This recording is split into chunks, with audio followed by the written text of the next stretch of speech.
buenas tardes, señoras y señores, bienvenidos al atardecer de este martes, día 10 de enero de 2023. Si hoy es 10 de enero, quiere decir que faltan todavía 4 meses y 14 días para que, más de 14, y 18 días para las elecciones de mayo, las elecciones municipales y autonómicas. Y lo digo porque fíjense ustedes si va a ser larguísima la recta de esta campaña electoral que ya empezó hace mucho tiempo, pero que a partir de ahora cobra especial intensidad. Lo digo porque hoy muchos de los mensajes que nos están mandando todos los actores de la vida política, de un lado y de otro, van exactamente en esa dirección. En una campaña electoral hay dos tipos de mensajes, básicamente. Hay más, pero se podrían, yo creo, que compendiar en dos. Uno, qué bueno soy yo. Dos, qué malo es el adversario.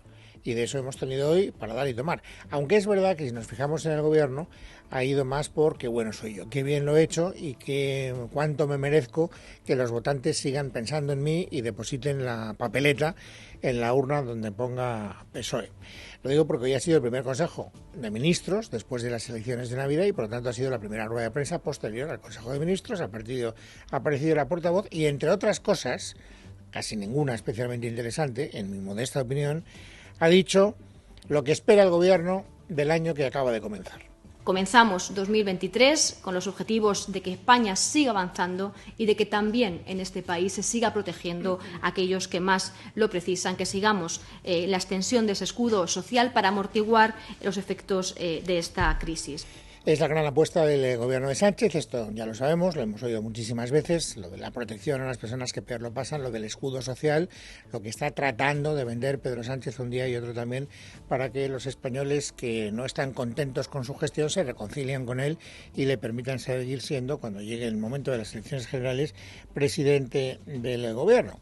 Y esto nos va a obligar, y hoy ya hemos tenido una prueba bastante evidente, a ver cómo los portavoces del gobierno en sus múltiples versiones, en este caso la portavoz del propio Ejecutivo, Isabel Rodríguez, con ocasión y sin ella, nos haga el relato completo de todo lo que el gobierno ha hecho bien, que si nos creemos a Isabel Rodríguez han sido un montón de cosas. Ese récord en trabajadores, 20 millones de ocupados, el descenso del desempleo, la consolidación del crecimiento económico por encima de los países de nuestro entorno, el haber conseguido amortiguar el coste de la vida, haber bajado 5 puntos en 5 meses la inflación en nuestro país, el haber logrado, gracias a esta política en el ámbito energético, amortiguar el coste en las familias de la factura eléctrica. Así terminamos el año y con ese espíritu queremos seguir trabajando en este 2023. Suma y sigue. Podría haber seguido diciendo Isabel Rodríguez otros muchos logros que son imputables, en su opinión, naturalmente, al gobierno de Sánchez. Bueno, ustedes tienen todo el derecho del mundo a preguntarme, ¿y dónde está la noticia? Es decir, llevamos 4 minutos de informativo y usted no me ha contado ninguna noticia y tienen ustedes toda la razón del mundo. O sea, no hay ninguna noticia, no hay nada nuevo bajo el sol y además, insisto, esto va a ser una constante de aquí al 28 de mayo y después seguiremos, porque después de las elecciones del 28 de mayo vendrá la campaña de las elecciones generales. Por lo tanto, acostúmbrense ya a que este tipo de mensajes nos acompañen con carácter casi cotidiano. Sin embargo, permítanme que les haga una observación. Sí que hay una pequeña noticia, bien es verdad que por omisión, no por acción, porque acabamos de ver, de escuchar sería el verbo correcto, a Isabel Rodríguez diciéndonos todo aquello que el gobierno ha hecho bien. Se ha fijado en el escudo social, pero hay una referencia que brilla por su ausencia, no por su presencia, y que ha estado presente en los balances que ha hecho el gobierno hasta ahora cada vez que ha comparecido ante la opinión pública. La última vez fue el ministro Bolaños, no quiero equivocar, me parece que este fin de semana. Hoy es martes, me parece que fue el domingo, no me quiero equivocar, sábado o domingo. Salió Bolaños y también dijo todas las cosas que había hecho bien el gobierno. Y a todo lo que nos acaba de decir Isabel Rodríguez añadió un ítem más, que es, y además este gobierno ha conseguido acabar con el problema del independentismo en Cataluña. Y ustedes habrán observado que Isabel Rodríguez, sin embargo, hoy no ha querido hacer ninguna referencia a ese aspecto. Y yo me pregunto por qué, qué raro que no lo haya querido hacer. Luego he encontrado una explicación bastante plausible que sí que tiene que ver con lo que está ocurriendo informativamente en este martes 10 de enero. Y es que la portavoz del otro gobierno, el gobierno catalán, Patricia Playa, ha manifestado un estado de gran cabreo, no de pequeño cabreo, de gran cabreo, con las declaraciones de Bolaños del domingo. Saben ustedes que Bolaño dijo, hemos acabado con el problema del independentismo, se acabó el procés, ya no hay procés, gracias a Sánchez y a su varita mágica. Bueno, pues escuchen lo que ha dicho hoy a propósito de esas declaraciones del fin de semana de Bolaños, la portavoz del gobierno catalán.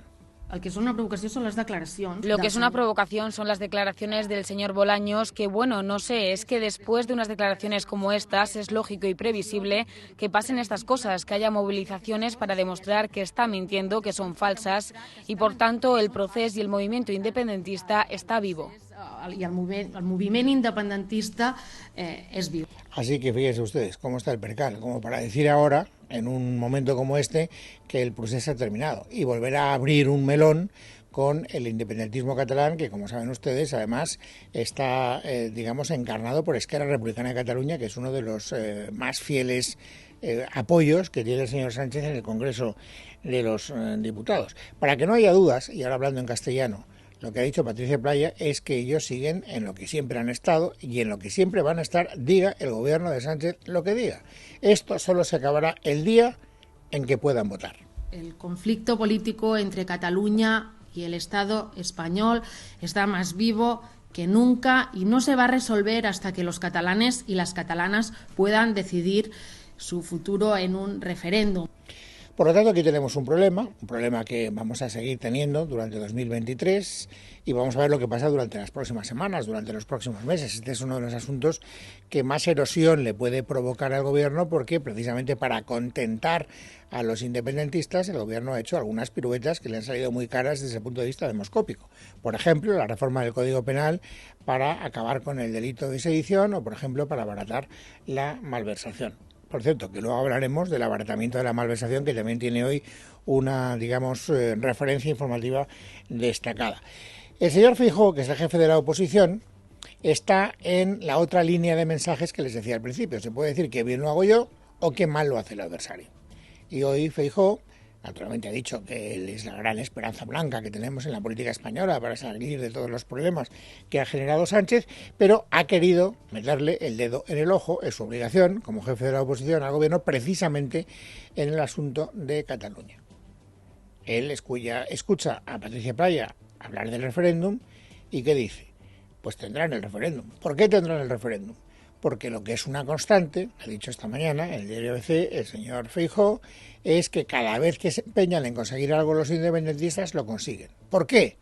Porque estamos, ha dicho textualmente, escúchenlo, ante un gobierno intervenido.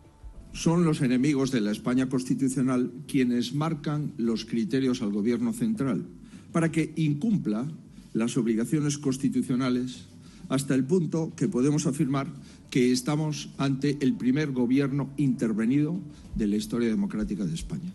Alguien le ha dicho a Isabel Rodríguez, a la portavoz del Gobierno, en la rueda de prensa posterior del Consejo, el señor Feijóo ha dicho esto, hablando de Cataluña. Y claro, Isabel Rodríguez no podía dejar de rematar ese balón. Tenía que darle la réplica al señor Feijóo y lo ha hecho de esta manera. Bueno, en relación a todas esas declaraciones que usted ha relatado de dirigente del Partido Popular, el señor Feijóo, creo que se califican por sí solas. Y si esto era la moderación, pues para este viaje no hacía falta tanta alforja. Bueno, primera conclusión particular, por lo tanto, seguimos con el problema abierto en Cataluña, diga Bolaños lo que diga Sánchez lo que diga, aquí está el, digamos, criterio de los independentistas, que me parece a mí es el criterio del que nos debemos fiar.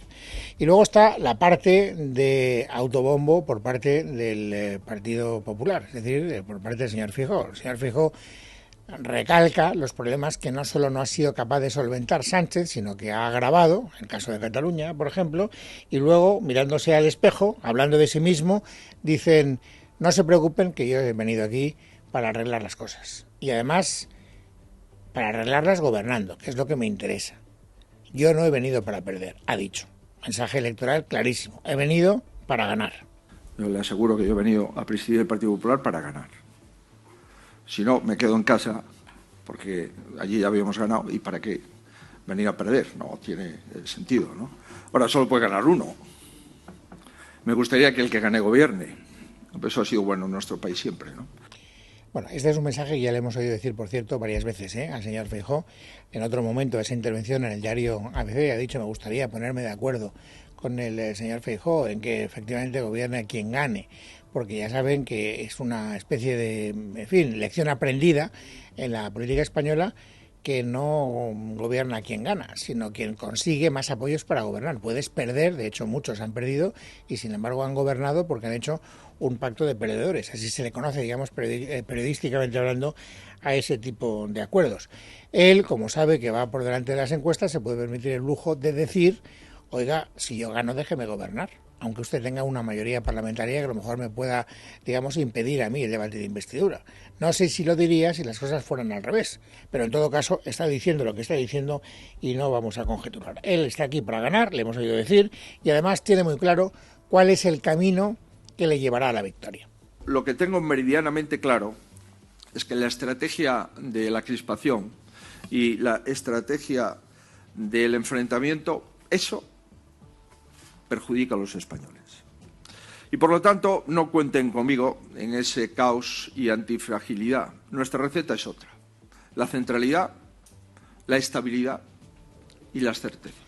Bueno, esta es otra de las constantes que vamos a tener que ir, digiriendo de aquí a las elecciones, de aquí a la eternidad, diría yo, porque, insisto, después de las elecciones de mayo vienen las elecciones generales y después de las elecciones generales vendrán otras elecciones, porque esto es el cuento de nunca acabar. Y el Partido Popular está tratando de vender moderación. Es lo que le acabamos de escuchar al señor Feijóo, por la vía declarativa y también por la vía de algunos comportamientos o de algunas elecciones. Por ejemplo, ayer veíamos cómo el portavoz de campaña, por cierto, hoy desaparecido, luego escucharemos al señor Bendodo, que es el coordinador de la campaña electoral, pero no a Borja Semper, que es el que ayer fue elegido portavoz de la campaña electoral. Hoy Borja Semper, hasta donde yo sé, no ha hablado.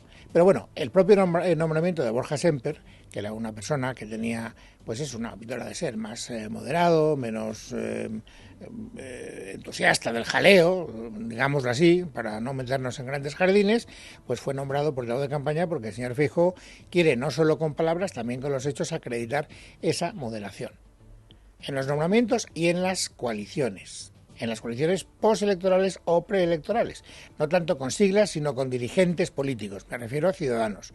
Hoy, Feijóo ha vuelto a hablar de futuras incorporaciones al Partido Popular. Hay muchas personas que vienen de apoyar otros partidos y que ahora se están acercando al Partido Popular. ¿Por qué? Porque entienden que es el único o el que mejor defiende unos determinados valores. Fíjense que no ha dicho ningún nombre.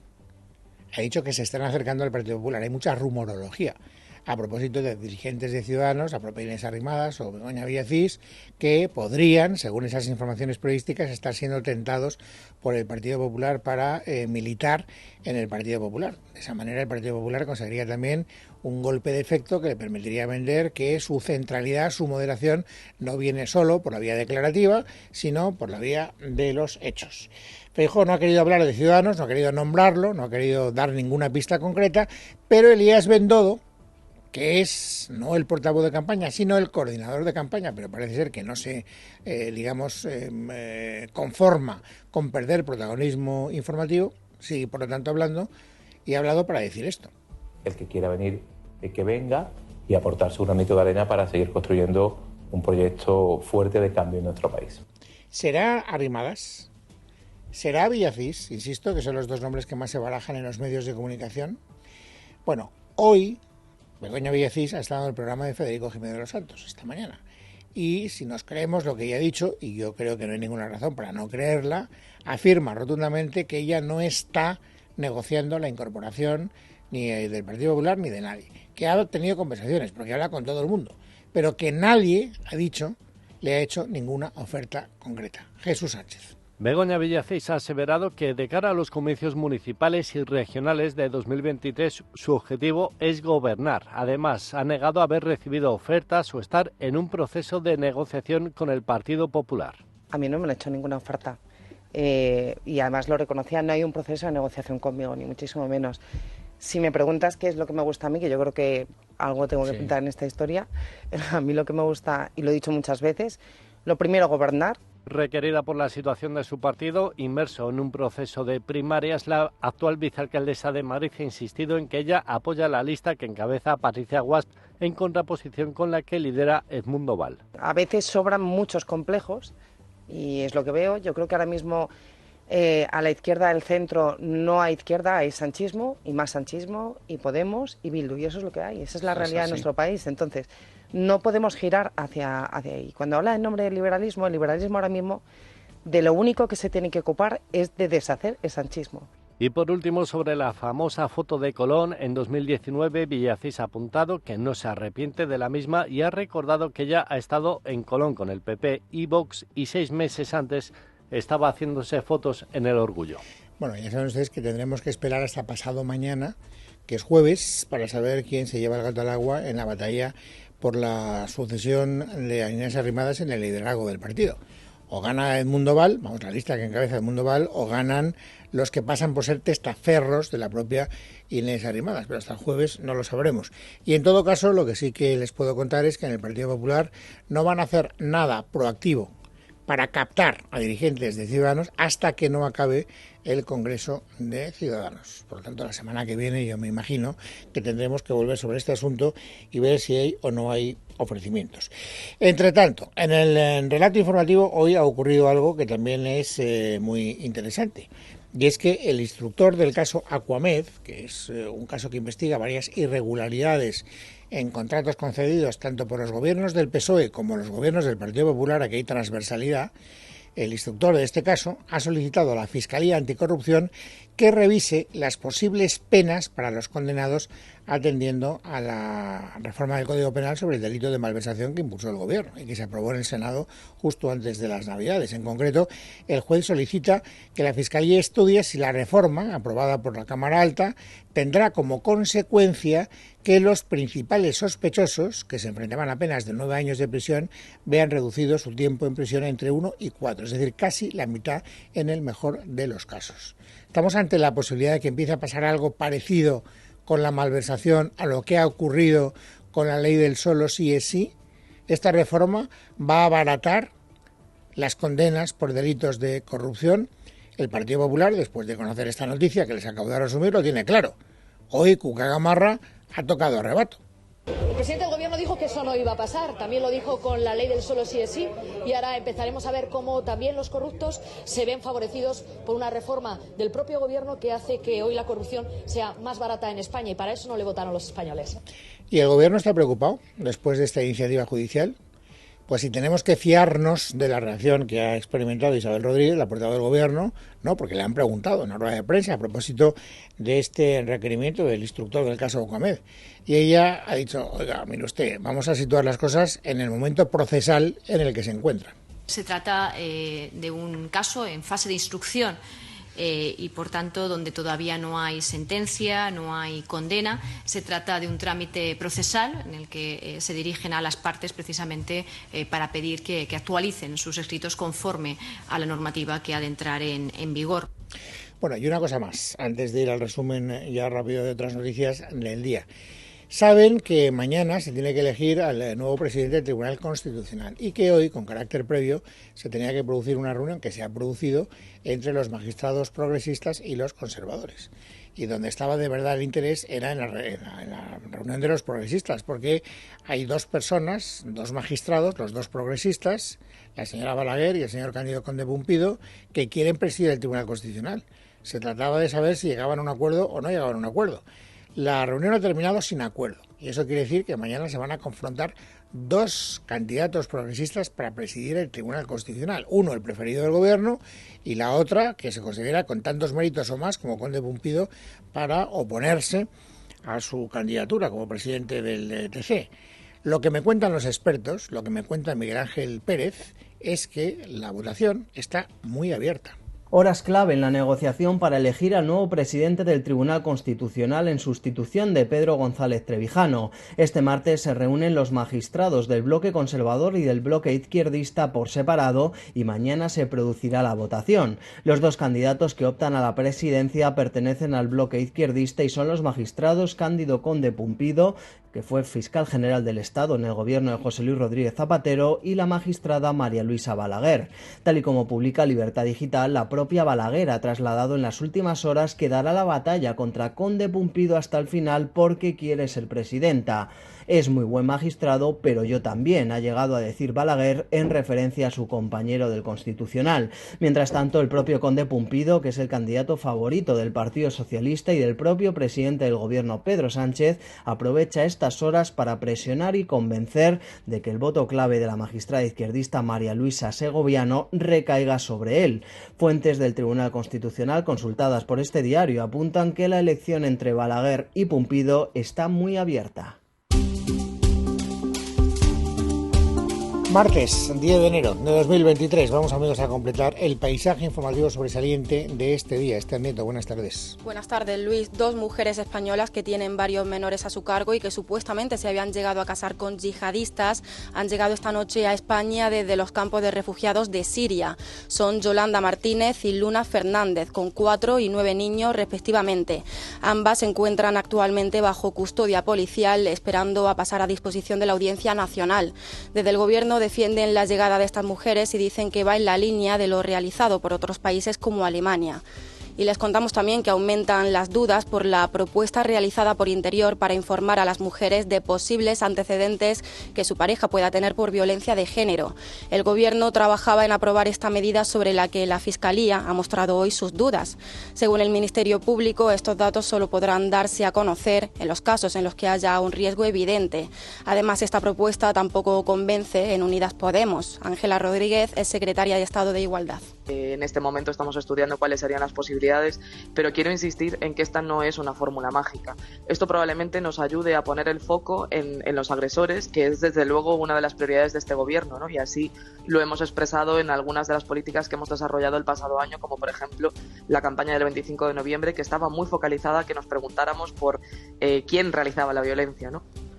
Y ante el repunte de casos de violencia de género de las últimas semanas, precisamente hoy hemos conocido que han detenido a un hombre por su posible relación con la aparición en una playa de Marbella de una mujer sin cabeza ni manos, Víctor Arrufat. Un hombre ha sido detenido por la Policía Nacional en Marbella por su presunta implicación en la desaparición de una mujer en esta localidad malagueña, con la que habría mantenido una relación sentimental, según han informado fuentes policiales. El arresto se produjo este lunes y el hombre se encuentra actualmente bajo custodia policial. Las mismas fuentes han indicado que no hay ninguna prueba que vincule esta desaparición con el cadáver de una mujer joven hallado este domingo flotando en el mar de Marbella. Los familiares de esta mujer llamaron a los cuerpos de seguridad, ya que reconocieron unos rasgos físicos característicos de su hermana en el vídeo. Su hermana, empleada doméstica, lleva en paradero desconocido desde el domingo por la mañana, lo que coincidiría con el tiempo que el cadáver encontrado llevaba en el agua. El individuo detenido tenía una orden de alejamiento de la hermana de estas personas, que sostienen que se había quebrantado en más de una ocasión, ya que el hombre seguía acosando a su hermana.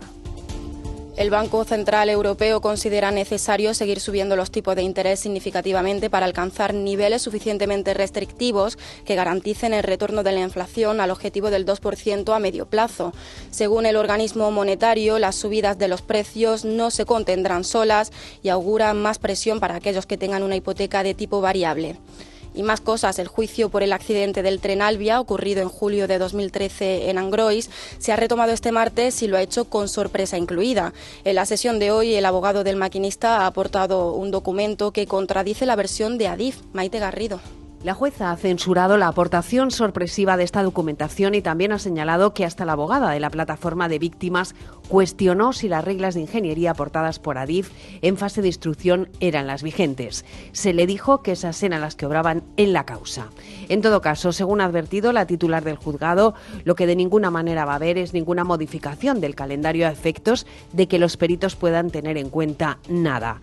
Ni el fiscal ni el abogado del Estado tienen conocimiento del escrito, según ha señalado la jueza, de ahí el receso para darles traslado y que lo puedan valorar. Artistas y personal técnico del cine, la música o el teatro van a poder acogerse al nuevo Estatuto del Artista que ha aprobado hoy el Gobierno. Entre otros beneficios, se reducen los días que hacen falta cotizar para poder percibir el paro y hace compatible el cobro de la pensión de jubilación con la actividad creativa. Era una reivindicación histórica de artistas y técnicos que suelen trabajar de forma intermitente. Yolanda Díaz es la vicepresidenta segunda del Gobierno. El régimen que rige a día de hoy en el sistema, por supuesto, permanece, y aquellos artistas y artistas que quieran acogerse a él, por supuesto, lo podrán seguir manteniendo. Y terminamos contándoles que la Cámara de Diputados de Brasil ha aprobado la intervención federal de Brasilia decretada el domingo por el presidente Lula da Silva para que el Estado asumiera las competencias de seguridad después de que las autoridades de la capital se mostraran incapaces de frenar el asalto a las sedes de los 3 poderes del Estado. Todo ello el mismo día en que Lula ha afirmado frente a los gobernadores del país que los asaltantes reclamaban un golpe de Estado. Javier García. Es lo que aseguró antes de leer los detalles del decreto que acaba de ser aprobado por la Cámara de Diputados de Brasil, que implica la intervención federal de Brasilia para que el Estado asuma las competencias de seguridad. En una reunión del presidente brasileño con los gobernantes del país, Lula da Silva ha criticado la actuación policial por permitir la entrada de manifestantes en las sedes. Había un acuerdo de la policía apoyando a los manifestantes, incluso aquí dentro del Palacio Presidencial. Soldados del ejército brasileño hablando con ellos como si fueran sus aliados. También ha afirmado que las personas detenidas durante el asalto y en los campamentos levantados van a permanecer presas, aunque ha admitido que posiblemente son víctimas y masas de maniobra demandantes. Por su parte, el expresidente del país, Jair Bolsonaro, sigue negando cualquier tipo de responsabilidad mientras se encuentra en Florida. En las últimas horas, varios congresistas han pedido a Joe Biden que no le dé asilo en Estados Unidos, aunque al entrar con visado diplomático como presidente debería abandonar el país antes de que acabe este mes. En casa de Herrero, Es Radio.